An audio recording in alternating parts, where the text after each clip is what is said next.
This is Claudia Besson, Dave Singer, and Alain Nassan here with Joe Strummer of The Clash. Good evening. I'm pleased to be here as well. We're pleased to have you. The thing that seems to be in most people's minds right now is the split that's gone on in your band. Can you tell us anything about that? Yeah, it's split down the middle, really. We kicked Mick Jones out in early September last year, and we've got a new lineup now that's a 5-piece instead of a 4-piece. And if I can just go into the reasons for the split, the reasons for the split were that we could no longer continue, and it's got to be fun doing this kind of thing. You can't, no one's forcing you to do it, you know. We take on a lot of things, we try and raise standards, you know, we try and bring vitality back to music, we try and bring topicality back to the lyrics, you know. We try and push through a lot of things, and if it ain't fun, then it can be a real sag on the spirit. And it ceased to be fun when Mick began to get very awkward about everything and lose his enthusiasm for any task, such as, say, this 47-day tour of the East Coast and Midwest. He would not, you know, if I had to present it to him, had met the project with a huge abundance of enthusiasm, you know, far from it. And so I asked him to leave in September because I felt like I don't care which way it went, but I couldn't go on like this. You know, I didn't care if we had to take a big dive. It would be much more fun than going on like that. And so, you know, I pushed him out, and now I hear in London he's working with Top Ahead, and he's got a group called Top Risk Action Company. And he's going around saying, oh, it's all for the better now. But really, he should have had the honour to leave by himself. But I did have to push him. And it just takes the whole weight off. I mean, now we've got a team. It's me and Paul Simonon from the original group, Vince White and Nick Shepherd on guitar, and we've had Pete Howard playing drums for about a year.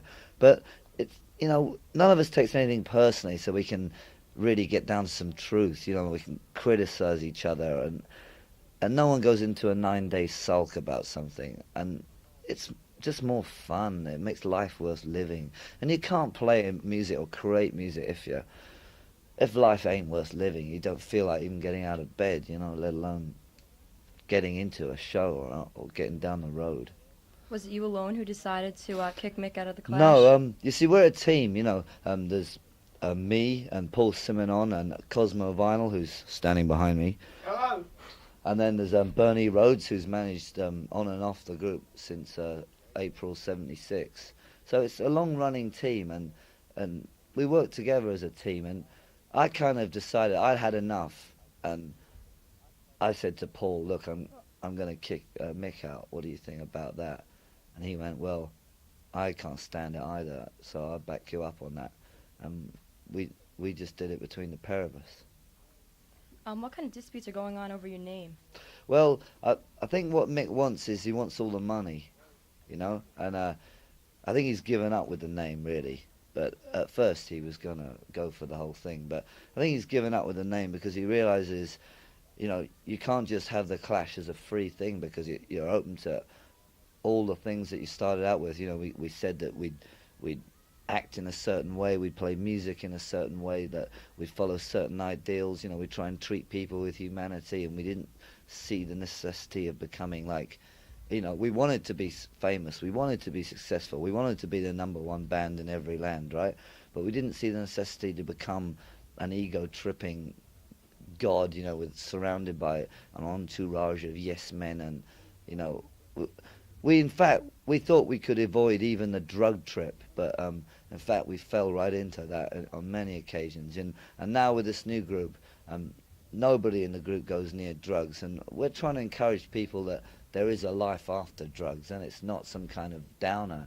In fact, it's the opposite, it's an upper. But it's very hard to convince people who are actually doing drugs that life can be fun without all that, because it's such a performance. You have to go and find the stuff and pay for it, and then you've got your little camaraderie of the clique of taking it, and it's a lifestyle, and it's very hard to tell people who are involved in that. I mean, I know I've been involved in it, that there is life outside of it.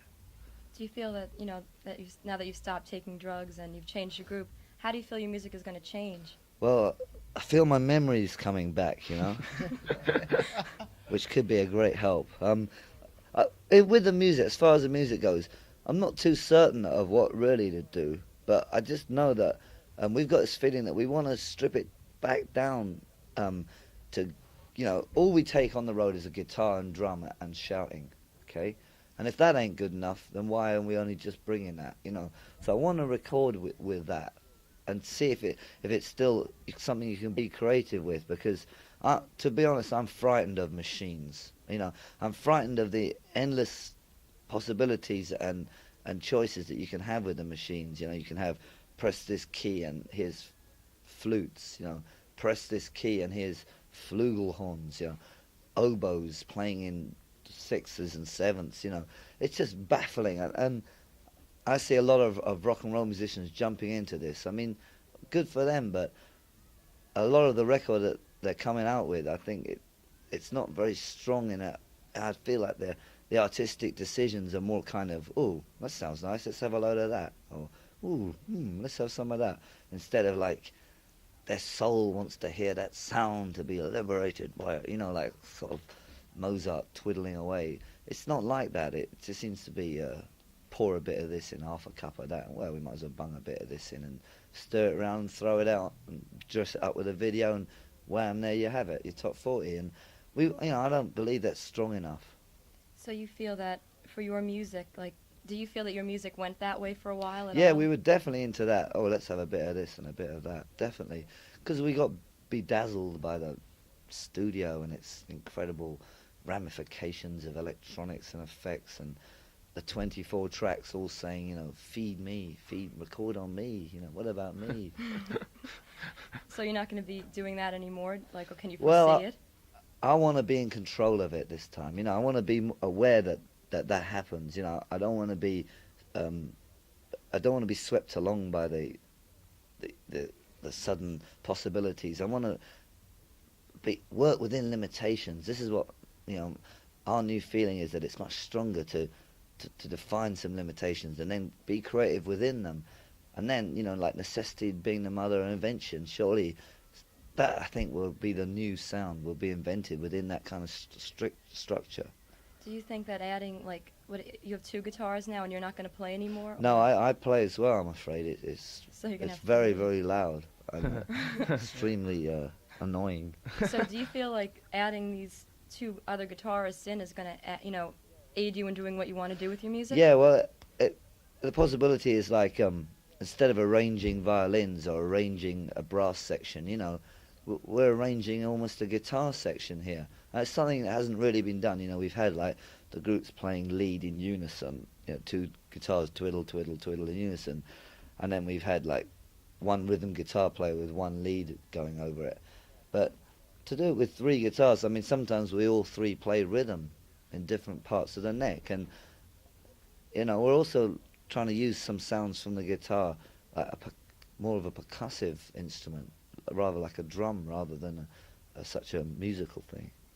I'm very good at that bit.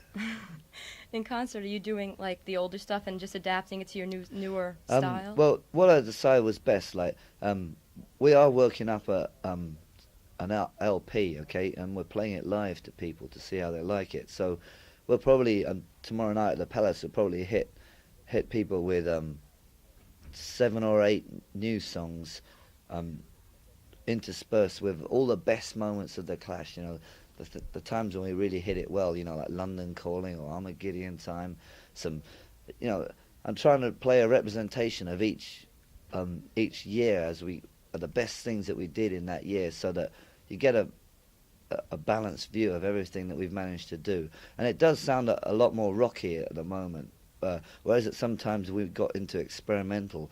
Now with like 3 guitars, it is quite solid. You going to try to record live in the studio?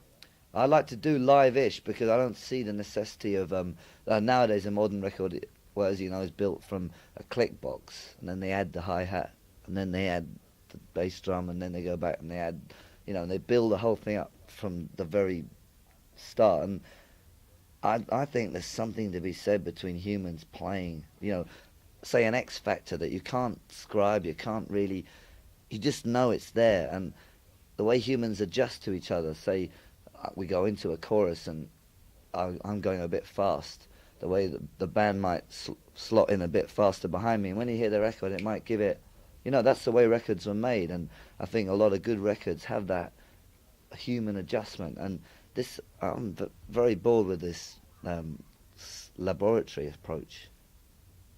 Joe, I have a question. You were talking about how you're going to play all the highlights of all when the Clash were great and all your highlights of past. What's your favorite album that you guys put out and why? Well, it's hard to, I find them patchy, actually, looking back in them. Because you can't see it very good when you're doing it, when you're buried up to the neck in it. But give it a couple of years and you can really almost hear it like a stranger, almost, especially if it's out of the blue. Like suddenly you're driving along somewhere and you hear a Clash record that you hadn't expected to hear that was 2 or 3 years ago. You can almost hear it as a stranger. And I find there's moments that I like, things like, I like obscurities really, like tracks like If Music Could Talk off Sandinista. I like Straight to Hell, I quite like, but on stage you're in a different frame of mind. I get very violent and very aggressive and I want to get my teeth into something, I want to bang a song around like Brand New Cadillac, or you get career opportunities. You want to bang something up and down, but for myself to listen to, I like the more soulful, dreamy ones. Do you think, I know there was a problem with your live shows at one point where the audience was getting a little too violent. You think that could come back with your getting more into the violent-oriented playing of rock and roll? Yeah, but except that I'd always felt it was a release. I'd always felt that people, there's something frustrating in modern life. People wouldn't go to these shows. I mean, look at it like cavemen. Look at it like a Martian would look at it. He'd just see like a load of people going to this hall and then other people banging things and making a horrible noise, and other people cheering and jumping up and down and screaming.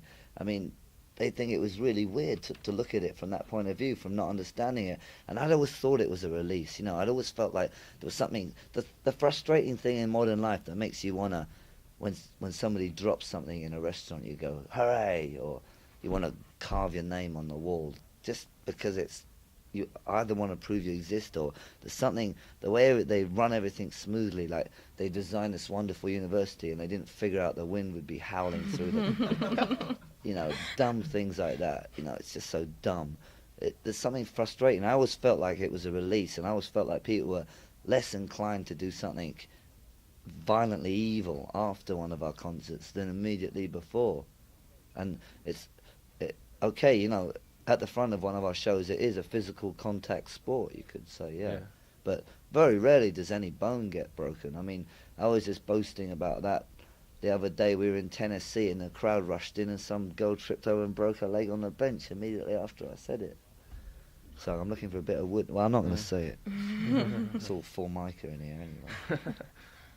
Joe, a lot of people say claim that you guys sold out on the last album, Combat Rock. They say it wasn't the same, didn't have the same raw energy that the first album had. Yeah, but you see, that's when you've been accused of selling out, it's like it never ends. From the moment, I'm sure the second after I finished writing my first song, somebody rushed in and said, "You've sold out," or "This song isn't as good as that one," or "This one goes slower than that one," and from the very first moment you set foot outside your transit van, gingerly holding your guitar for your first show, someone's accusing you of selling out for this or that reason. So I find it quite hard to take it seriously.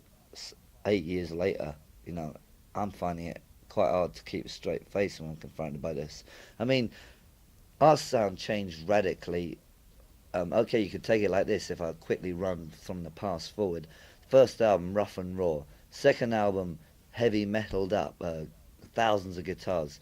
Third album, I'd say, the sound ceased to be something you could directly describe as like savage, and became interesting. That was the album, London Calling. And then Sandinista, it went like, well, all things were coming down. And Combat Rock, I think about 50% of it is a lot more rocky than Sandinista, or even Summer London Calling was. Like things like Card Jamming or Know Your Rights, or Should I Go There. It was getting more rocky, but balancing that is like the Saigon God knows what a Billy of Sean Flynn and the 1925 luncheonette number like Death is a Star. How have the politics of the Clash changed now that you have a new lineup? Well, what we're trying to do, you see, I get offered a microphone, and if I'm smart, I'm going to use it to some end, and not just go on about trivia. We feel, you see, in Britain we're faced with a Thatcher situation, which is the same, I think, as Americans faced with the Reagan one. Tremendously popular guy, very right wing, beating the patriotic drum, gonna get in for another 4 years. No real opposition, opposition divided amongst itself. And we let Thatcher back in, she's in till 1988 now, so it's kind of heads down over there. And we have to urge people there to even register to vote because, the youth, the global youth attitude, if they voting changed anything, they make it illegal, that sort of 60s drugged cynicism. I'm not into that anymore. What has it got us? It hasn't got us anywhere, that sort of hip talk. And we're trying to get people to vote, and we're encouraging them to vote Labour, which is the direct socialist alternative to Margaret Thatcher. Even though when they get in power, they'll probably return into the others, become indistinguishable, and we'll go round the roundabout again. But we feel that you've got to work with what you've got, because the extreme left over there is just interested in bickering amongst its Leninist faction versus the Trotskyite faction versus the Maoist Stalinist. They're just bickering about. They've got no idea how to even present an attractive face to anybody, and we just feel like first we want to get rid of Thatcher, and to do that we've got to unite behind the Labour Party. Because Combat Rock was such a popular album, do you feel that since your popularity has increased so much, this is going to let you pass your message on to the public? Well, this is the gamble we're taking, but we know it's a gamble. We are trying to be incredibly successful and incredibly radical, and it's never been done before. To make Michael Jackson, to be brutal about it, they whiteified him. They fixed his nose, they gave him a white manager, they turned him into is he a man, is he a woman, is he a black man, is he a white man? Nobody quite knows. It's the new breed. And I want to call these things for what they are, because I think they should be debated about. And it's never been done before to be big and to be radical. It's always seen as give and a take, and we want to see where do you give and where do you take. And we are the guinea pig in this experiment, but we know that, and we know we're living a paradox, and we know that we're treading a high wire. And to us, that's what makes life interesting, really. And we also intend to have fun along the way, and not depress people. When did you start this tour that you're on? This leg of it we started in Nashville 2 weeks ago, yesterday. You having fun so far? Yeah, it's been interesting. Well, Tennessee, Florida, the Carolinas, places we've never been, and it's quite interesting to see for us. I heard about Nashville. I wanted to investigate how come the country singers, how come they're all drug addicts and lushes and complete madmen, and yet they project the wholesome picnics, bring the grandchildren, mother and family can enjoy it, and meanwhile there they are being dragged out on stretchers. The sanitariums are full of them boozing and pill popping, and they're far wilder than all these so-called wild heavy metal groups. They're like vicars and priests compared to those country stars. Man, I can't believe it. It's a pretty neat trick. You said you're going to be testing new material and stuff. How's the response been in the last 2 weeks so far? Yeah, really good. Not that I'm expecting the entire audience to get up and walk out halfway through a number, but you can tell how it goes, And we do change them too. We've been doing this all over Europe and Britain, and we were in California in January, and we've been doing this. We change them around, Sometimes we alter the arrangement drastically, or drop a song, or bring in a new one. It's because that was the way we began to do it, and you cease because the industry demands from you product, contracted at 23 sides a year, give demand, filler. That's why albums are full of filler these days. That's why it isn't worth crossing the road to buy a record these days, because the record company doesn't realize that why record something when people ain't ready. you know, and that's why we haven't, you know, by playing by the rules, we should have rushed out and recorded one quickly. Yeah, right. My God, in November and be touring it now. But, you know, we're not interested in that. We're interested in learning, getting to know each other, and also getting to know an audience with a new group and getting some common experience. Well, how come Sandinista was 3 LPs? Well, this was something we wanted. We were playing games, mind games with the record company. Yeah. And we put out London Calling 2 for 1. Bruce Springsteen called up Epic and said, how come those damn limeys can get it? Well, I demand the same. So they said, all right, Bruce, all right. Yes. And so he came out with The River 2 for 1. So he said, right, here's 3 for 1. Get a load of that, Bruce. You know, we were playing mind games. Why was Train in Vain left off the cover? That was because the labels were already at the printers while we were recording the tune. So we managed to get it into the pressing plant and onto the vinyl, but the sleeves and all the rest of it had already been printed up before it was recorded. You and Mick used to write together a lot, right? Mm. So there are songs that you've written together. Are you going to be performing some of those, or how's that going to Yeah, I'll work? perform anything, you know. All the more the merrier, you know. I mean, he has to stop me from singing "Should I Stay or Should I Go," you know. So you do that? No, we've. Oh, yeah, he he stopped you, prevents huh? me. How but about I Somebody mean, Got I'm willing, Murdered? you know. Something like that. Yeah, damn it. I'm sure, you know, if he ever gets, I don't know what he's doing. He's sitting in his bedroom moaning, you know. He should get down to some work. Are the new guys going to help you writing the new music? Yeah, because you see, I don't believe in a Jagger Richards. I call it a ghetto, you know, Jagger Richards ghetto, where they keep the writing to themselves. They keep all the dough to themselves, and they sort of pay off the other guys like the Three Stooges. You know, I don't like that. I don't think I think you can almost feel it. You know, from the work that the Stones do, I think you can feel a lack of spirit in there somewhere, or it's produced up to so we can't notice. But I much prefer a rondo, you know, where people are free to chuck in what they want, and it's not, there's no one sulking because he feels left out. You know, we like to have an open team rather than a closed one. And that was another thing that I was falling out with Mick, because I forced the byline. If you look at London Calling, it says Clash, and if you look at Give 'Em Enough Rope, it says Strummer Jones. And I forced that through because I was trying to create that, but Mick was very against that. He was very intent on creating his Jagger Richards ghetto. He saw that as a seat of power, a means to control the situation. Mm-hmm. And I didn't want to control the situation. You know, I wanted to rock the boat. I didn't want anyone feeling safe. You know, we got this phrase, cozy corner. Don't like cozy corners. Joe, you started out playing very small places at the beginning, and then you worked Yeah, your way up to my like first gig was in a broom cupboard. opening up for the Who. A closet, you call it. Yeah. What's going to be the situation? What's the story on this tour? Are you playing mostly small audiences, larger audiences? Well, Which do you like better? I'd say the best thing that goes over is about 3,000. You know, like say your ex cinema, or like I haven't been inside the Palace, but from It's about the 3,000. outside, yeah. You know, that I think that's really good, because to me it is like, look, we ain't gonna go and see A Midsummer Night's Dream by William Shakespeare in the Super Bowl, right? Because we'd be standing there going like, yeah, I can hear, but you want to see the face or see the gestures of the actors to see if they mean it, I guess, you know. And it's the same for rock and roll. It's almost like theatre in that way. You want to be able to see if they mean it, or if they're putting any effort into it, or something about it.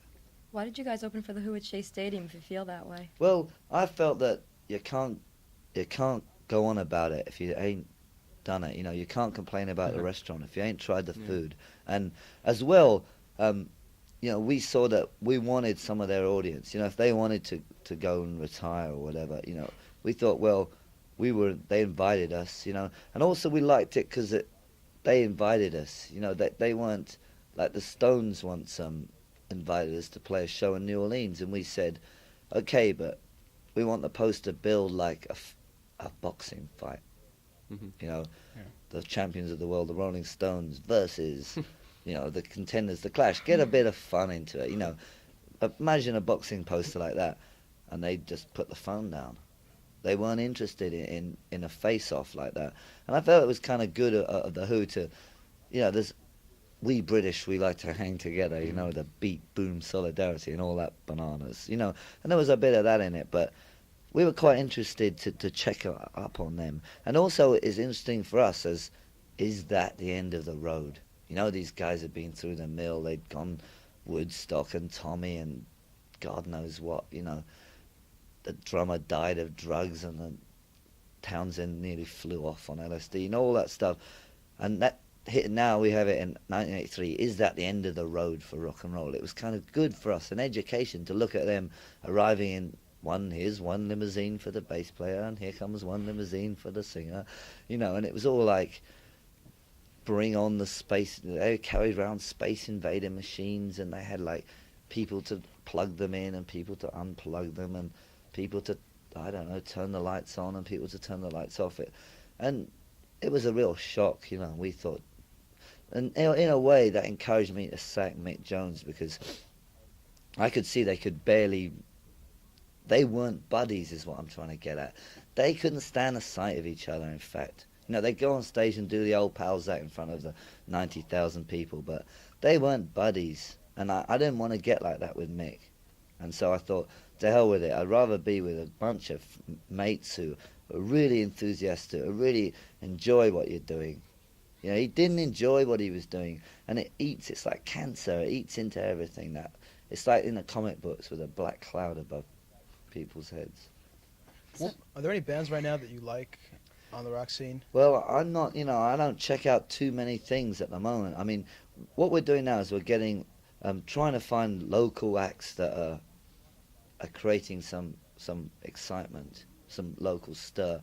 And we're trying to get on, not only to give them a break and give them a taste of a bigger show and what it's like to do one, but also we want to check them out. Like in England, we've had Under Two Flags, the Redskins, the Orson Family, an Anglo-Irish punk type inner city group called Pogue Mahone, which means kiss my elementary canal in Gaelic.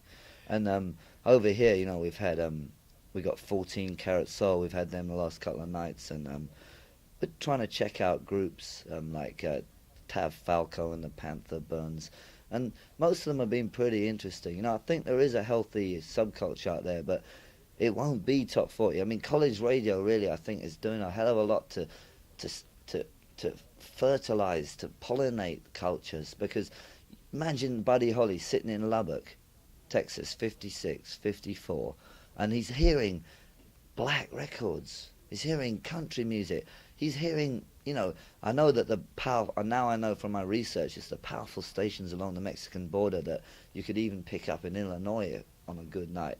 They were blocked because they didn't have any federal limitation on their wattage, and so they were blowing a lot of this music out, and I think that helped the vitality of early rock music, was because these young performers, young writers, young musicians were hearing and imitating a wide variety of things and coming up with their own thing. And that's what I think college radio is doing a lot of work where commercial radio is failing, you know, with their formats and because you don't have to worry about the ratings too much with some guys with the dough and the bucks breathing down your necks. You're giving art a chance somehow, and I think without it would be a real dry, you know, not even anything would be out there at all. Joe, you talk about how the Who ended up the way they are. You've been doing it since 1976, and before that with the 101ers, I guess. 74, I think 74. you could count me on. Oh. So that's 10 years. How far are you going to go? When is this going to stop? Well, it's a question of your attitude, you know. There is no plan, you know. There is no, oh, well, if this is Tuesday, you must be so-and-so. There is none of that, right? It's all down to your attitude. You know, you feel good, you feel spirit, you've got good ideas flowing, you know, use them. I just want to run with it till I feel like I'm redundant. You know, in a way, I would like to pass the torch, because I think there is such a thing as a mythical torch. You know, I'm a romantic, and I believe that. Do you feel you've been influencing a lot of bands since you started? Yeah, I think we have done a fair share. You know, I wouldn't like to boast too much about that, because I think a young band needs to get out of the shadow of the influence. You know, I don't mind people being excited by us enough to start. I like to do that, but I do try and encourage people to get out from under our shadow and not. Once you imitate too much, you lose your identity. So where are you living now? You In the West London. I've always lived in West London since as long as I can remember, apart from the fact that I was born in Ankara in Turkey. Mm-hmm. And you this United States tour, how long is it going to be? Well, I think we've got another 41 shows, and if I take my vitamin pills, I'll be in Seattle, Washington.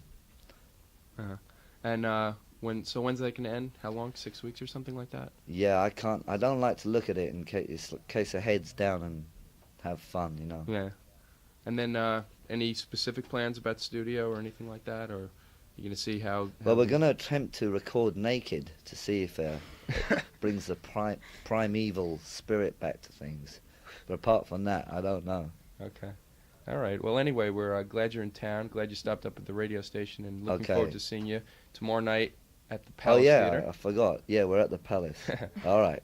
Tomorrow night, Palace Theater, 8 p.m. There are tickets still available for the show. Yeah. So everyone go out to see. Yeah, come on. Yeah, let's have some fun here. All right. Yeah. Thanks a lot for coming up to the station. All Joe. right. My pleasure. Take care. Adios. Do some IDs maybe? You Yeah, know. we don't mind doing an ID, but let's not get into doing a list of 20. No, No, anything no. you come up with an ID if you want. Just WCDB is the only thing, and then All right, should we do it down this? yep, Yeah. on this one.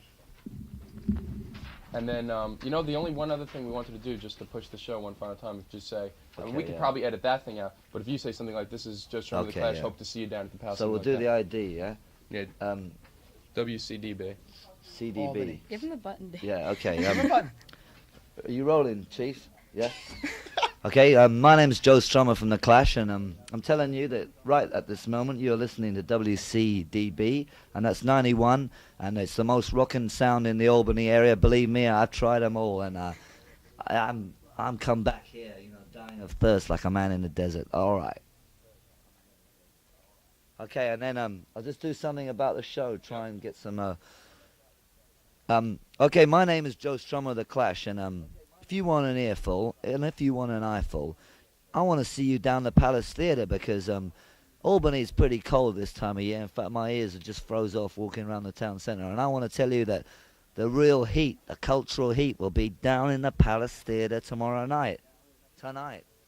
I don't know what day you might roll it. Okay.